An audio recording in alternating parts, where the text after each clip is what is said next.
welcome everyone. Please continue to enter your credentials in the chat. We're going to have Matt Jansen give a general update for POWTS chat. So thank you, Matt. All right, so welcome everybody. Everybody must be here. They survived the eclipse yesterday. It seems like it was just a few short years ago we had the last one, but anyway, give you some updates about what's going on in the department. First thing I wanted to start out with is county audits. Is that every year we go through and do audits of all the counties, and we do have a couple reasons for that. Is one, that it's a statutory requirement, so we are required by state statutes to audit the counties, and it consists of both not only an in-office audit but also field audit. So the first thing that we do is we send out what we call an e-audit, which is basically a series of questions about the status of the program that the county operates, and also gather some data collection, how many permits they issued, types of permits, inspections that they did, things like that. So we're getting through most of it. I'd say most of us are pretty close to, our field staff are pretty close to completing our office audits for the year. We do about half of the ones that come in as an e-audit, as an office audit. And then also we do a field audit, which we'll be doing this summer, or some of you may have seen this in previous years out in the field. Basically, it's an audit of the county and how they do their inspection process. That also helps us look at systems going in the field instead of just reviewing the paperwork. But again, it's not just a statutory requirement. It's also helps us gather that data and provides sort of a snapshot of the health of the POWTS program. And it also helps us provide information to various groups that utilize it. And we do have a statute,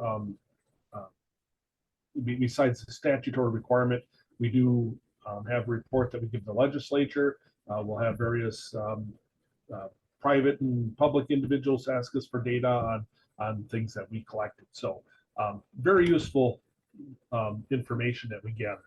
Just wanted to share some of the stuff because the e-audit is complete. We've gathered all the data, but we're just going out in the field or going into the office and verifying some of those numbers. And so what we found is that this year, 11,694 net permits were issued. That's down 6.5% statewide from last year. So remember, this is for 2023. So we're down about 6.5% from 2022. So down a little bit, but we've been busy. Just wanted to share some of the counties get a kick out of this, comparing to each other, how many permits that they issue. So here's sort of like the top 10, like the old David Letterman kind of thing at the Late Show. So Door County at 286, Dane County at 289, Adams County 306, Marathon 308, Polk at 311, Marinette at 323, Chippewa at 336, Waukesha had 400, and then the top two here would be Vilas at 423, and just edging them out is Oneida at 452. So this is the number of actual sanitary permits issued. It doesn't include things like revisions or transfers. This would just be net number of permits that issued in their county for 2023. So it includes everything, mounds, upgrades, conventionals, holding tanks, anything that they issued a sanitary permit for. We also have one of the other things that we gather quite a bit of. One of our data gathering here is systems in the POWTS inventory. 787,000 systems has been relatively stable, slow increases since 2012. These numbers will be getting a little bit better as we go on. I know there was sort of a dip there in 2011. Not all the counties had everything inventoried yet at that time. So there was some, I think, some over guesswork on how many systems and some corrections. So there were some funky things going on in the beginning there, but we've seen just a slow uptick. As permits are issued, roughly about half of those systems are new, so we're going to be slowly adding to the inventory every year. I mean, minus a few of those systems that are abandoned or possibly hooked up to city sewer or something like that. But we're going to be slowly adding to the inventory. So the next top 10 list I have are those systems that were inventoried. What are the top counties? So those counties that issued permits, even though they're currently not issuing a lot, those aren't necessarily the same top 10 for how many systems are out there. So these are the ones that we have inventoried as Chippewa's number 10, St. Croix, Kanto. It's amazing how close some of these numbers are for some of these counties. Marinette is at 19,000. Washington County jumps to 21, which you'd expect sort of being in the southeast part of the state. Marathon also at 21, larger county. Vilas, they were number 2 on permits issued, and number 4 on inventory. Oneida, which was number 1 in permits issued, but they're number 3 on inventory. And the inventory, Maine and Waukesha. And those are some of the, I think, the legacy counties that have had a lot of permits, a lot of older systems out there, been around for quite a while. And again, they're near the big population centers. So again, lots of systems in there. So even though they're not the top permit issuers now, they still have a lot of systems in their county. So anyway, just one of the interesting tidbits from our audit, just thought I'd share with you, get some numbers about who's busy and who has a lot of systems out there. And here's just a little pie chart showing you what's new and what's replacement. I know years ago, back in 2004, when there was the big building boom, we were like about 3/4 new systems, only about 1/4 replacement. After 2008, when the housing market sort of crashed, then for a while there, we were about 3/4 replacement, only about 1/4 new. So it's we're doing pretty decent. It's some new growth, some replacement, about 50-50, give or take, pretty stable.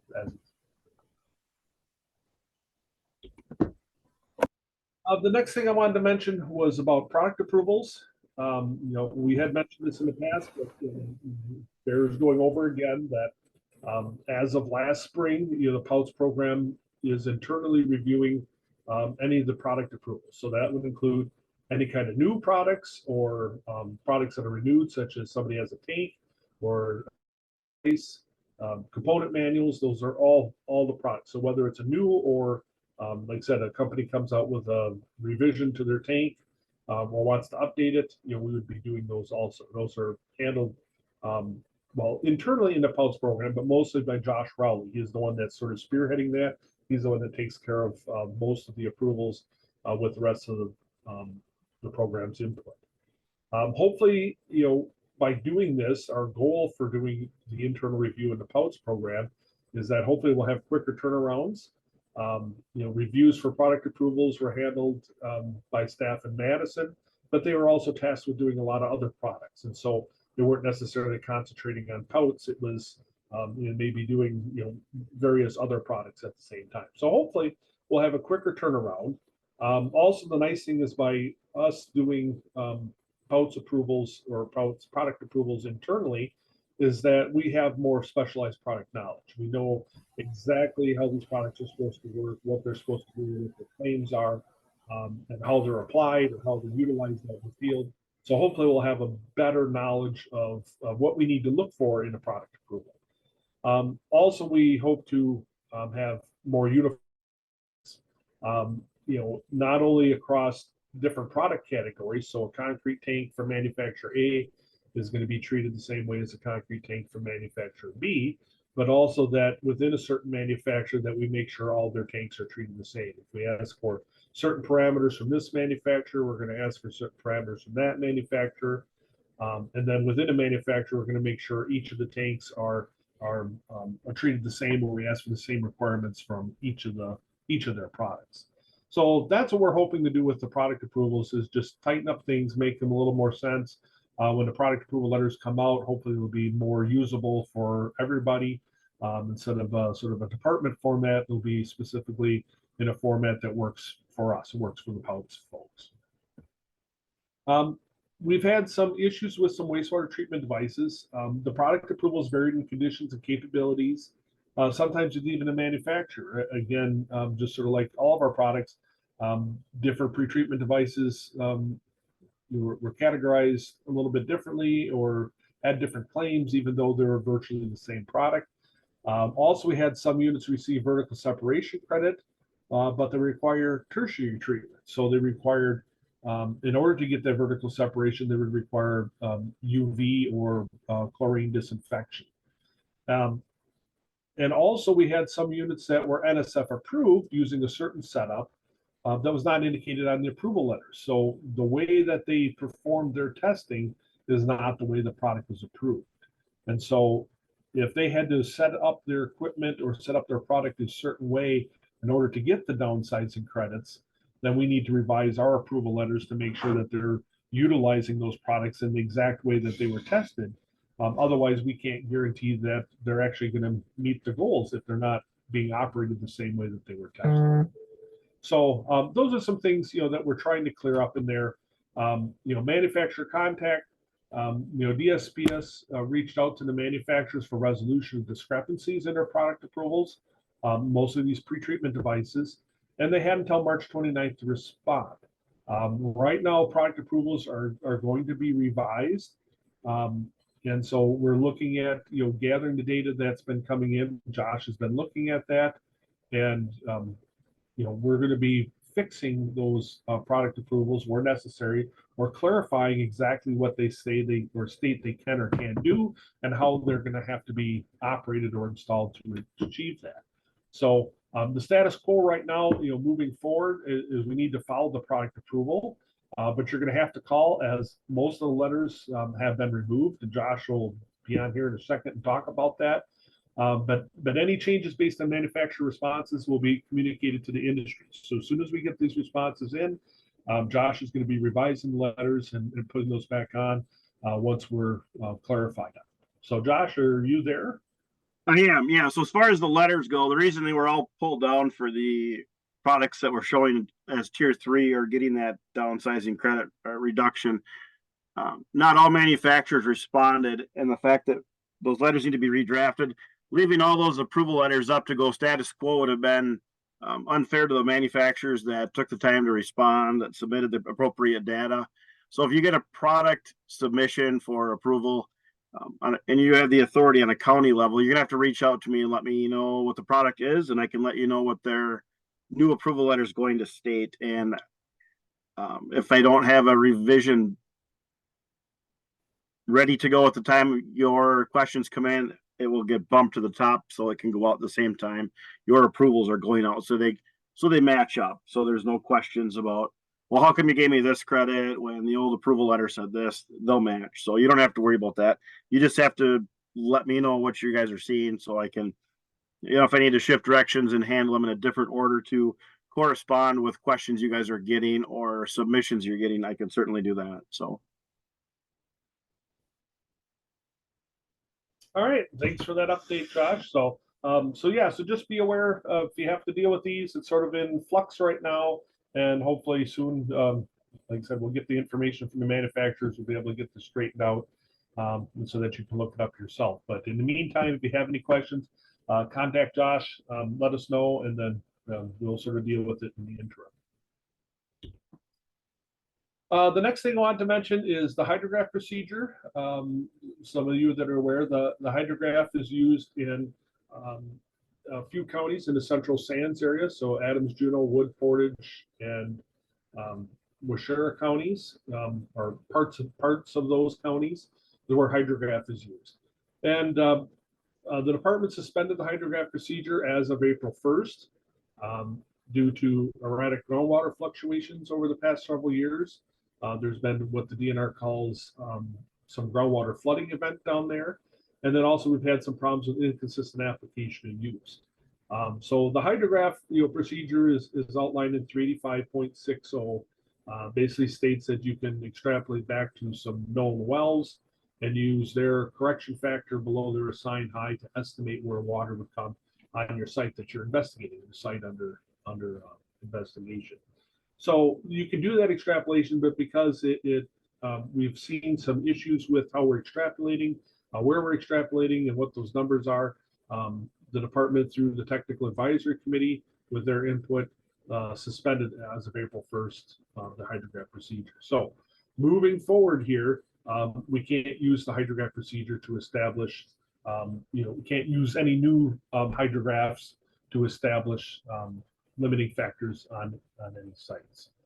So that's what's going on. So if you do work in those areas or maybe in those areas, you can view that on our website and see the letter, or you can talk to your wastewater specialist, probably myself or Travis Wagner. We're the two that work in the hydrograph area mostly. You can forward any kind of questions to us and we can respond to you. So the question is that the hydrograph procedure is not valid for use anymore. What else can we do out there? Well, I guess to back up here a little bit, we will be working with the industry on the hydrograph and trying to reestablish some things, review the procedures. Just want to put that out there before we move on. So under 385.60 soil saturation determinations, there are a couple things that can be done. So typically we go off of whatever the limiting factor is, bedrock or redox or observed water. But a property owner or their agent, usually the soil tester, can submit documentation to prove redoxamorphic features, other soil color patterns are not indicative of saturation. So you can still use, whatever the redox says or bedrock says or observed water. But there's certain things that may limit citing of it. So if we don't have, the A+4, we assume 0. So we may have to go through one of these special reports. Other things like tension saturation or color pattern exemptions, things that are not addressed through those. So what are the 4 types of things that can be used? Besides the hydrograph procedure, that's the one of them. We can also do an interpretive determination. So they can go through the interpretive process. Soil saturation determination, the pipe in the ground monitoring, or also artificially controlled navigable waters. So next to like a sandy site that's next to a dam. So we're going to look at some of those reports here, or some of the other procedures, what can be done. So an interpretive is just a written report citing evidence from various sources, including personal observations. So even through this interpretive process, you can still cite some of the hydrograph data, but you're going to have to show that it is relevant. We can't do it as part of the hydrograph procedure, but you may be able to use that as supporting evidence based on that and other circumstances or other data that you supply as part of an interpretive report. So an IDR is sort of an open-ended book report. You prove to the state or prove to us, where the water level is going to be. So POWTS is also designed based off of the information on the IDR. And again, it supersedes sort of a standard soil test. This is a report that's done above and beyond the normal, redox or groundwater or bedrock indicators. Has some things that it has to include. These are all listed in 385, but introduction, background, hydrogeology, how things are moving, how the water table is moving, disturbance, landscape, soil series, other governmental reports if the county has something, plus an actual standard soil test, and then a conclusion recommendation. What did you find? Okay, you presented all the evidence. What does it mean, or what are we going to do? So, interpretive determinations are still an option in that hydrograph. I know that's been hydrograph area. That's been a concern that some people said is now, what do we do down there? We can still do an interpretive determination to look at some sites here. This is one, shows, some surface drainage and subsurface drainage there, and they got the little tree spot in the middle of a field. It's probably some kind of sinkhole or something like that. So you can describe sort of what's going on, through your report of what you think is happening out there. How the hydrology is, landforms, disturbance, landscape position. So again, all the things that need to be in the report, and then I guess, again, your recommendation or conclusion, what do we have? You need to prove to us as part of the interpretive determination what's going on, and then the state will either agree with you or disagree. So another report that can be done would be a soil saturation determination report. This is actually where you construct a monitoring well. You're looking at basically putting a pipe in the ground and seeing where water comes in. You're measuring that. So sometimes it's not good. I mean, some fill sites or fine textured soils, some sites are not necessarily good at observations. But observation pipe construction is very detailed. It's a very set process. Also, that the observations need to be made every 7 days. So the observation period is from the start date, which will be on the next slide here, through June 1st. So there's a whole period, and they have to be made on the first day that you construct it, and then every 7 days thereafter. So the problem is that for soil saturation determination, those zones have already passed that they need to start for this year, depending on what zone you're in. So the southern zone, you had to start monitoring February 15th already. So the problem is soil saturation determination is already sort of passed for this year, but that is another option that you could actually put pipes in the ground. Also, saturation, it's the highest seen on 2 days. So it's not necessarily the peak, it's the second highest peak. It's the highest saturation seen on 2 separate times. Also, in order to get monitoring data that's acceptable, you have to meet minimum rainfall from September 1st to the last day of February, and from March 1st to May 31st. So those numbers are 8.5 and 7 and 7.6 inches. Have to be from the nearest or 3 nearest average local stations. So you have to get the adequate rainfall in order for that groundwater monitoring to be valid. So if you don't meet the rainfall, that's the problem with this one. You go through the effort of putting them in, you measure them, and then you find out we didn't get enough rain. Then it's sort of some wasted time out there, I guess. But you could always use partial data as part of an IDR. Again, an IDR can pull data from anything, as long as you can make a valid argument to convince us that redox features aren't indicative or where the water happens to be. The last one that you can do is on a controlled flowage. So this would be an artificially controlled navigable water. So typically you see it like here at Petenwell Reservoir, with Wisconsin River, the Wisconsin Valley Improvement Corporation. They have put in a dam, and they control the flowage. So basically, how high is the water going to be on a site that's adjacent to an artificially controlled navigable water? It's going to get as high as basically the dam allows it. So if you're loamy sand or coarser soil, and you're on an adjacent site to one of these reservoirs, you can use their controlled elevation. So basically, it's sort of similar to a hydrograph. As you go to the reservoir, and you say, how high are you below your assigned height for the dam? And we are, whatever such and such elevation. We're, let's say, 2 feet below the assigned height. And then you would assume that the water can come up 2 feet higher on your site. So again, in order to use this, it has to be an artificially controlled navigable water. It has to be loamy sand or coarser.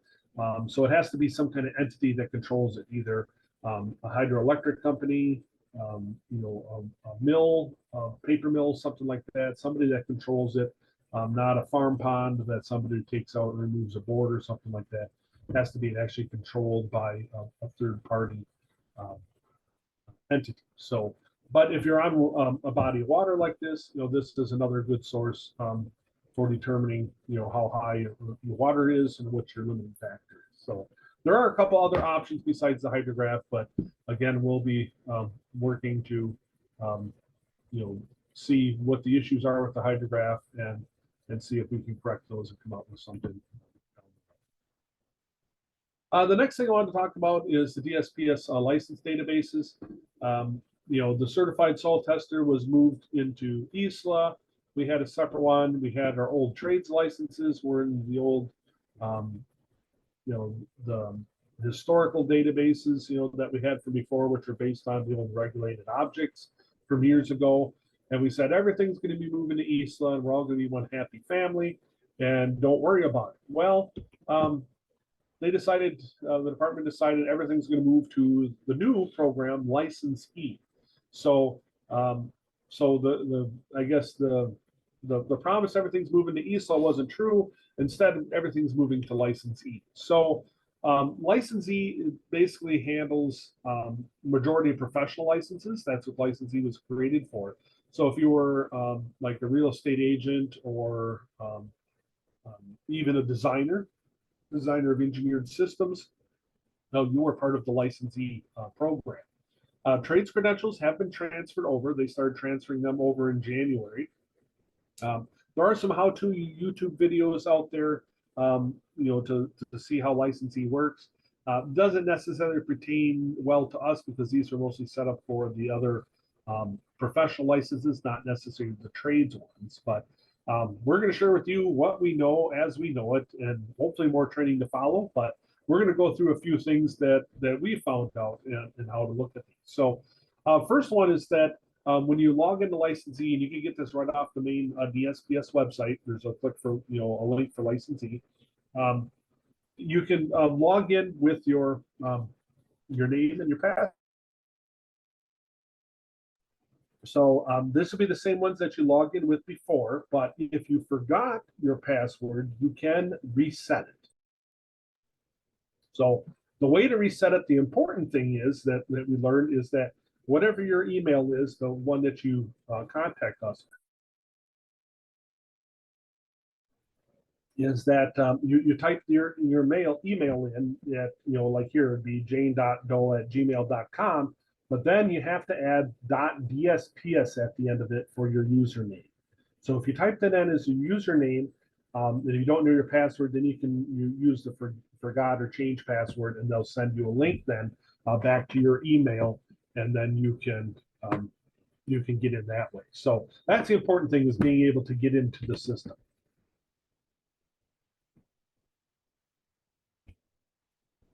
There we go. So some of the things that you can do once you get into the system, you can apply for a license, check your license status. You can look at your approved licenses on there. So you click up there in the upper right, you can see what your approved licenses are. You can also renew a license on there. I heard that's pretty easy. I haven't done that, but I heard that's pretty easy. So your license is for renewal. If there's something that's available, you could renew it, but again, they're not going to let you renew more than 90 days in advance. But otherwise, it'll show you in here if you have a license that's available for renewal. You can click on it. From what I understand, it goes through pretty easy in here. So Katie had tried that. So under my approved licenses, you click on that.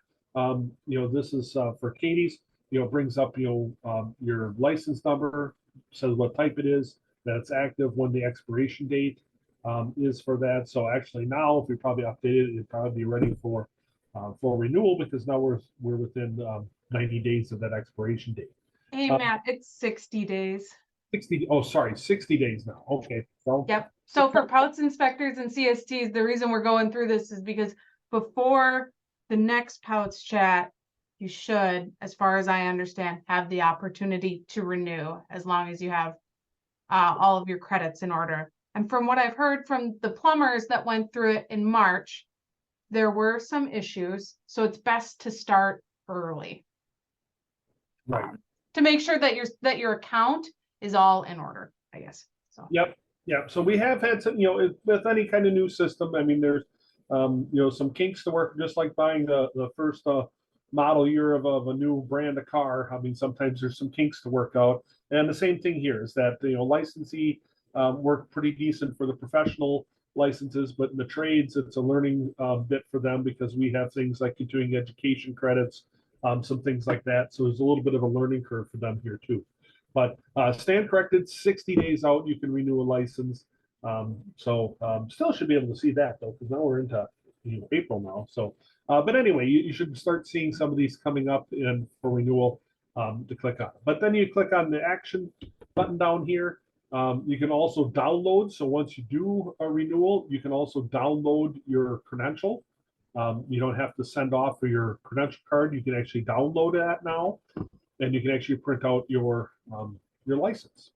So that's one of the other nice aspects of this system, is that you can just print out your own. You're all set to go there. One of the other things I wanted to mention here is on the licensee, the main page, there is a request support button at the top, or a link that you can click on. So if you're having issues where you can't seem to, you've requested a password, it's not coming through, or it's not showing up some of your licenses, you can try and contact, one of the staff here, one of us POWTS people, and we can try and help you through the process, but sometimes we can't get into things either. So if you need to, you can click on here and request support, and this will go to the licensing program people, and basically you'll fill out a ticket to the credentialing staff and tell them what your issues are. So once you get in here, you can create a new ticket. Pretty easy, drop down the category. It's licensing. I need assistance with whatever. Type your license type, subject name, email, phone number. So anyway, so you can put that stuff in there, fill that out, and create a ticket. Also in the description box, Katie put in here, it's very helpful if you can include your birthday and the last four of your social security number in the description box, because it helps them look up and find your license and find your data.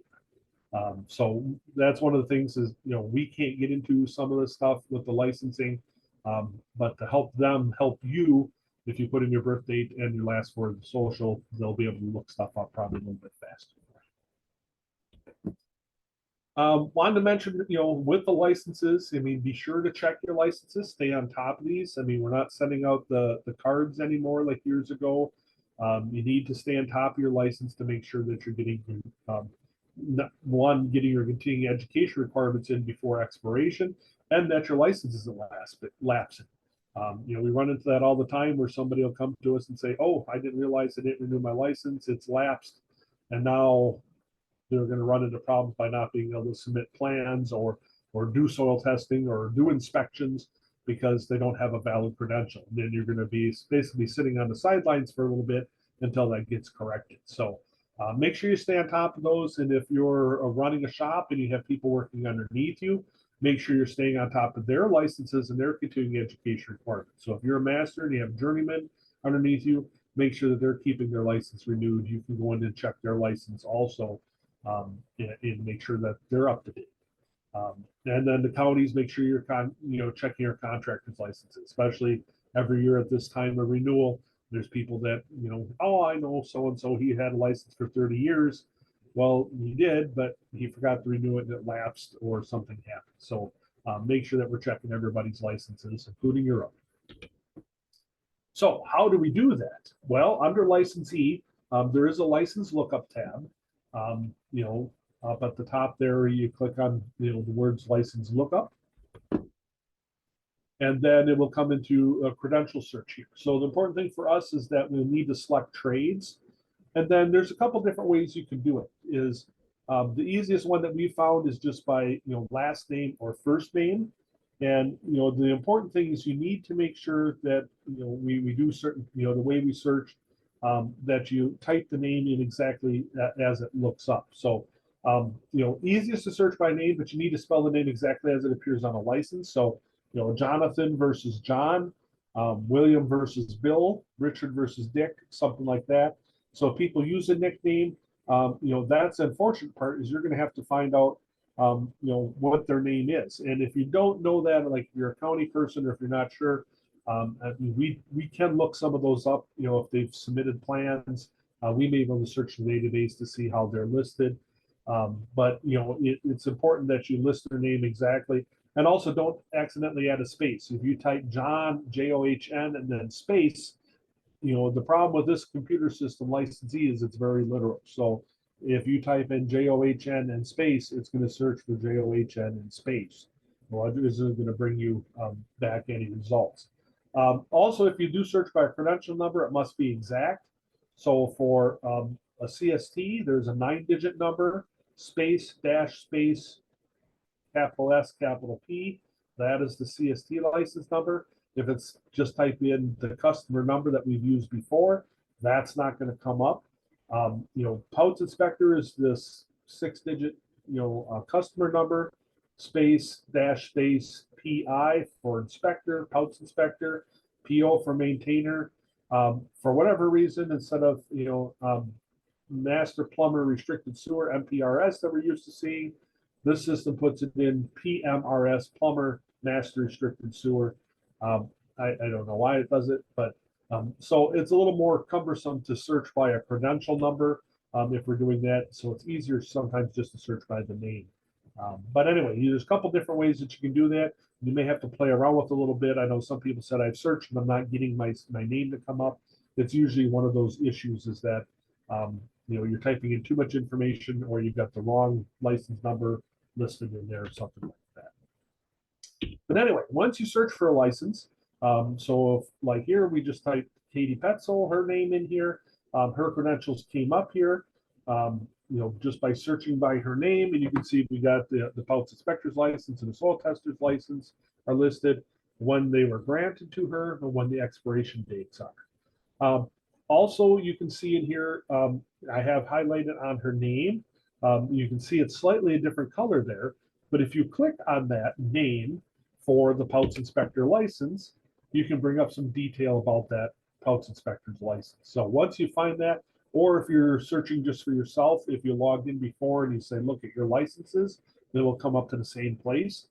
And so once you're in here, you can click on different things like details about your license, orders. I assume that if you ever had an order written against your license, or license action taken, it would be in here. I haven't found anybody that has one in yet. Not sure what relationships does. I think it might be connections to other licenses. But if you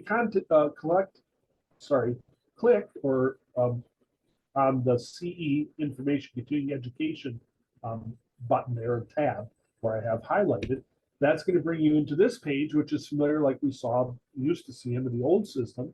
So it's going to bring up your POWTS inspector's license, expiration date, how many hours are required to renew it, how many hours you've accumulated, how many hours you still need, and when you need them by.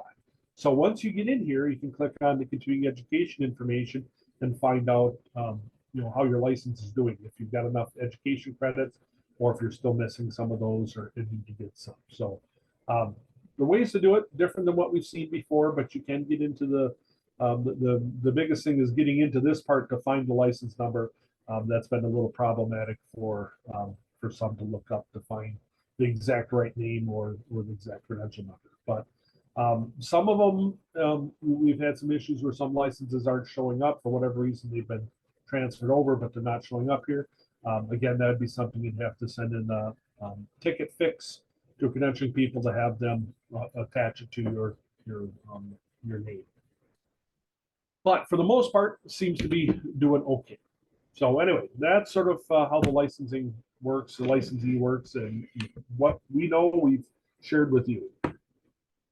Wanted to mention some things about plans. Last year we did 3,357 plans in 2023, so a little bit more than what we've done in the past several years. As of April 1st, 2024, we've already approved 636 plans, which is a lot.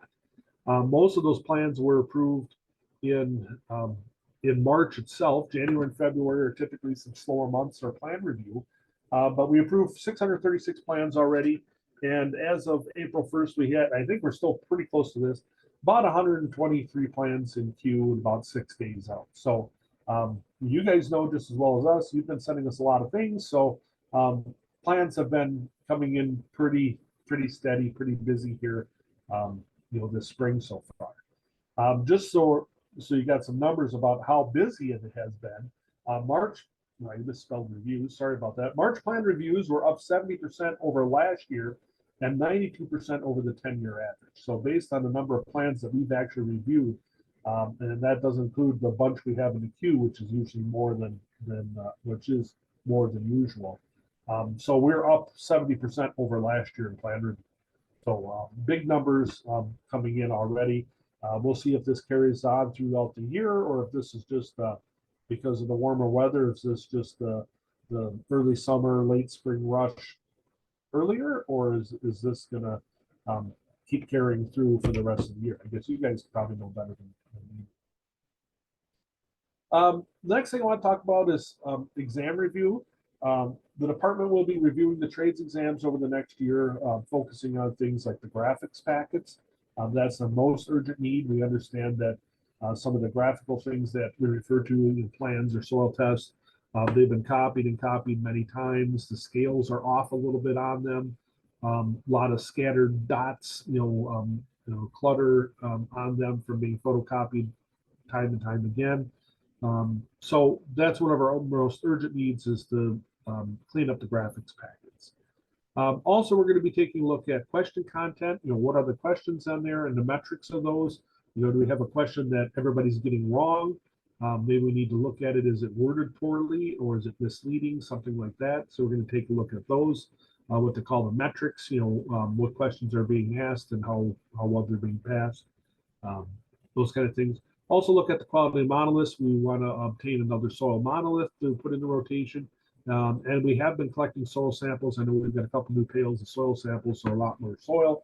We want to make sure that the test proctors are giving adequate sample sizes out that are nice and moist and not rock hard, so that you guys are able to get your colors and textures off of them.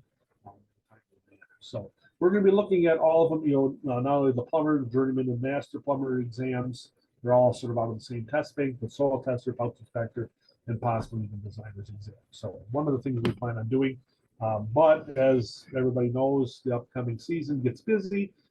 Probably can just be dabbling with it throughout the summer here. Hopefully just get the graphics packages done, but probably more of a concerted effort once things slow down in the fall next winter. Just let you know that's something we'll be looking at. As part of that, we did collect some exam metrics here, just a little bit about some pass-fail rates. There's sometimes some misconceptions about some of the exams. I know one group thinks the exams are too hard. Another group says the exams are too easy. We're giving them out to anybody that can take them. So I just wanted to share some of the exam information with you. It's not to scare anybody. I think the people that prepare well for the exams do well on them. So the CST exam overall, there's a 52% pass rate, 36% pass both sections on the first try.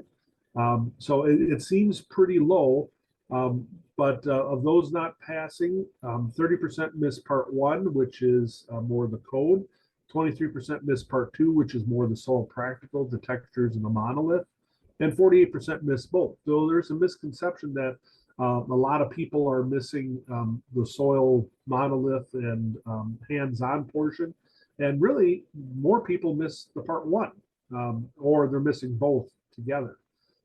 Also, it should be noted on these exam pass-fail rates is that there is a low percentage that pass on the first try, but usually they're just missing one of the parts and they got to pass the other one.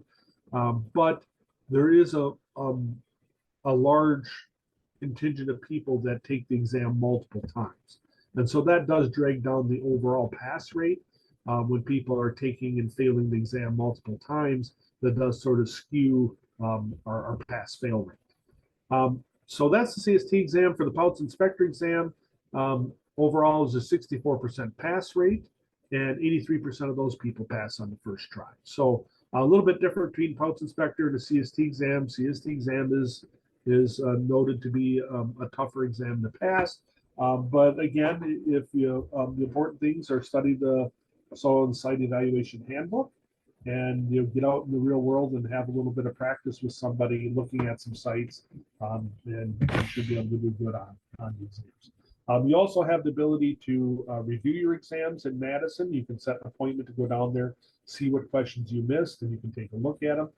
You also, if you feel something is wrong or misconstrued, we've looked through the questions repeatedly, but once in a while we do miss stuff. And if you feel that there's a question that was misleading or incorrect or had more than one answer that could be viable, you can always challenge any question also. So anyway, just some information about some of the exam metrics and what they look like. Also wanted to mention that we do have for those people that want to pass the CST exam, we do have a 2-day basic soils course, May 7th and 8th in the Town of Scott Community Center in Sheboygan County. So there's no fee to attend it. It is free, but lunch is on your own. So we're not charging the fee, but you got to get your own lunch. You can bring your own, or otherwise we'd have to take a little bit of a short drive. There's a few places within 10 or so minutes that you can get to. So we do have an hour for lunch, so you got plenty of time to go grab something. If you do already have a CST credit, CST credential, and you want to get credit hours, you can attend the class as a refresher, and you can get 12 credit hours available for those that have a CST credential right now. So it's limited to 50 attendees maximum. But again, it's 2 days soil. We're going to have a day and a half in the classroom, and then we're going to have a half day out in the field. We've got 2 sites to take a look at. One is more of a natural farm field. The other one is by a DNR fish hatchery. So we're probably going to see some disturbed soils, possibly some wetland or some pretty messy kind of things out there. So we get to see some interesting stuff, plus learn about, you know, how to do soils descriptions, how to describe soils, how soils fit into you know, the real world, and how they form, things like that. So a lot of good basic soils information, and we get to go out in the field and take a look at a couple of sites. If you're interested in this, go to the DSPS website, POWTS website, or you can type in, you know, bookwen.com/WI POWTS, and that will get you to our section there. This is also where you sign up for all the POWTS chat. We also have this in here, the POWTS course.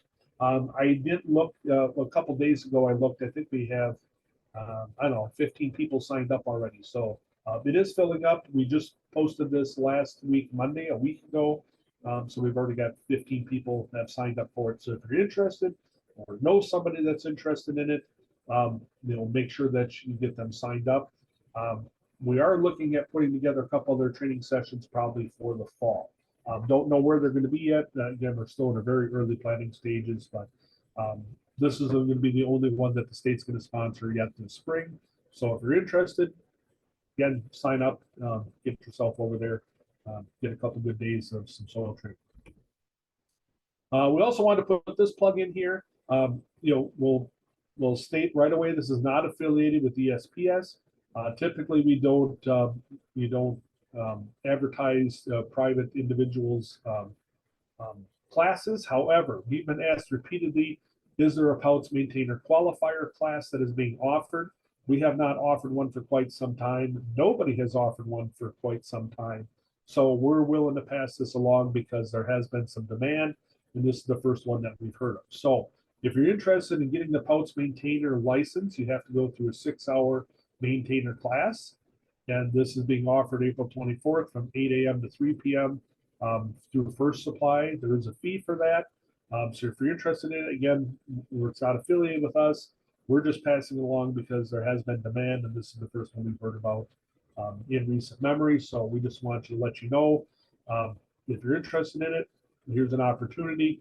Don't know when one of these is going to come around again, or if the department will offer one. So make sure, if you're interested in it, here's an opportunity for you. Just wanted to pass that along. Otherwise, that's it.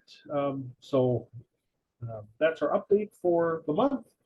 We'll be on here. Got any questions?